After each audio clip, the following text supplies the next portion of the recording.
बिस्मिल्लाहिर्रहमानिर्रहीम। अस्सलाम वालेकुम। वज़ाइफ मीडिया के प्यारे दोस्तों, मेरे प्यारे दोस्तों, मैं उम्मीद करता हूँ कि आप सब खैरियत से होंगे और अल्लाह रब्बुल इज़्ज़त की रहमतें बरकतें समेटने में मशगूल होंगे।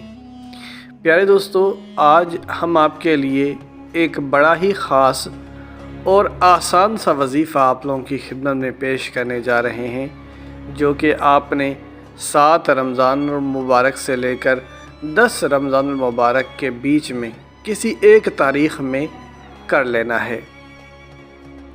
मेरे प्यारे दोस्तों, इस वजीफ़े की सबसे अच्छी बात यह है कि ये वजीफ़ा बहुत आसान वजीफ़ा है।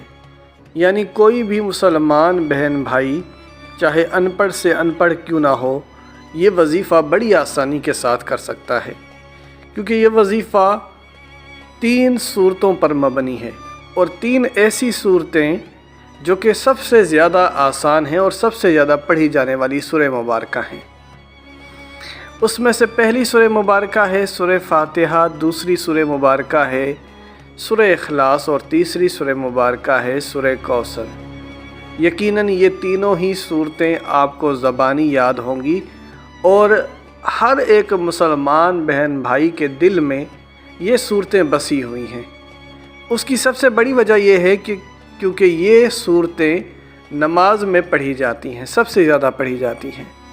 तो ऐसे में आप सब मुसलमान बहनों और भाइयों के लिए एक बहुत अच्छा मौका है कि आप इन 3 सूरतों का वजीफ़ा करके और अल्लाह से जो भी चीज़ मांगोगे, इंशाअल्लाह अल्लाह रब्बुल इज़्ज़त आपको उस चीज़ से नवाज देगा। तो किसी भी जायज़ हाजत के लिए ये वजीफ़ा बहुत ही ज़्यादा मुफीद है। मेरे प्यारे दोस्तों, पढ़ने में जितना ही आसान ये वजीफ़ा है, यकीन करें फ़ज़ाइल के एतबार से उतना ही ज़्यादा मालामाल है। मेरे प्यारे दोस्तों, इससे पहले कि वीडियो का बाकायदगी से आगाज़ करें और आपको आज के इस वजीफ़े की तरफ ले जाएं, आप सब ने मेहमानों से दरख्वास्त है कि हमारे इस चैनल को सब्सक्राइब कर लें और बेल के आइकन को भी दबा दें, ताकि आने वाली वीडियोज़ आप तक बआसानी पहुंच सकें।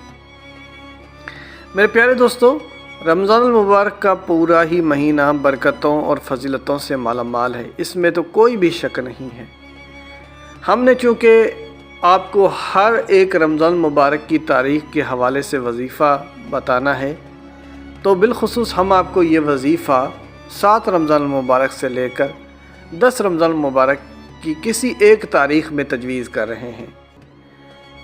ये आपकी मर्ज़ी है कि आप रमज़ान मुबारक की किस तारीख़ को वजीफ़ा करते हैं, लेकिन चूँकि हम आपको एक सीरीज़ के मुताबिक वजीफ़ा बताएंगे, तो हर एक तारीख़ के हवाले से आपको वजीफ़ा बताया जाएगा। तो रमज़ान मुबारक, जिसके बारे में कहा जाता है कि इस मुबारक महीने में शयातीन को कैद कर लिया जाता है, जन्नत के दरवाज़े खोल दिए जाते हैं, दोज़ख के दरवाज़े बंद कर दिए जाते हैं, और रमज़ान मुबारक में कुरान पाक का हर एक हुर्फ़ पढ़ने का सवाब 10 नेकियां मिलती हैं, और रमज़ान मुबारक में फ़र्ज़ नमाज़ों का सवाब 70 फ़र्ज़ों के बराबर कर दिया जाता है, जबकि सुन्नत का सवाब फ़र्ज़ के बराबर कर दिया जाता है। यही नहीं, रमज़ान मुबारक की और भी बड़ी फ़जीलतें हैं। बिलखुसूस ये महीना रोज़ों की वजह से बहुत ज़्यादा मकबूलियत हासिल करता है कि इस मुबारक महीने में रोज़ों जैसी अजीम इबादत होती है, और यही वो रोज़े हैं जिनकी वजह से हमारे गुनाह बख्श दिए जाते हैं। कि अगर कोई भी मुसलमान बहन भाई सिर्फ़ अल्लाह की रज़ा के लिए रमज़ान मुबारक के तमाम रोज़े रखता है, तो उसके पिछले सारे गुनाह माफ़ कर दिए जाएंगे। रमज़ान मुबारक का आखिरी अशरा भी बहुत ज़्यादा ताकत और तासीर रखता है, क्योंकि इस मुबारक महीने में एक रात ऐसी आती है जो कि 1000 रातों से ज़्यादा अफजल है, और उस रात में कुरान हकीम जैसी एक अजीम किताब भी नाजिल हुई। और आप सल्लल्लाहु अलैहि वसल्लम ने फरमाया, उस तारीख़ को आप रमज़ानुल मुबारक की इन तारीख़ों में ढूंढो। رمضان المبارک کی آخری عشرے کی ان تاریخوں میں، اور وہ تاریخیں کیا ہیں؟ 21، 23، 25، 27 اور 29۔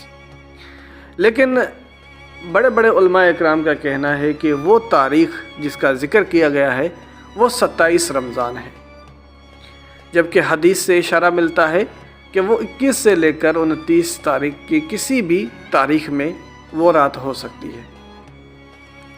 تو بہرحال یہاں سے ہمیں معلوم ہوتا ہے کہ رمضان المبارک کوئی عام مہینہ نہیں ہے، سال میں ایک بار ایسا مہینہ آتا ہے جس میں ہم روزوں جیسی عبادت کرتے ہیں۔ اگر قرآن پاک کی تلاوت کریں تو 10 نیکیاں ملتی ہیں ہر ایک حرف پڑھنے کے بدلے، اور اس کے علاوہ بھی اور بھی زیادہ فضیلتیں ہیں جو کہ وقت کی کمی کے باعث ہم آپ کے ساتھ پیش نہیں کر سکتے، کیونکہ وقت کم پڑ جائے گا لیکن فضائل کم نہیں ہوں گے۔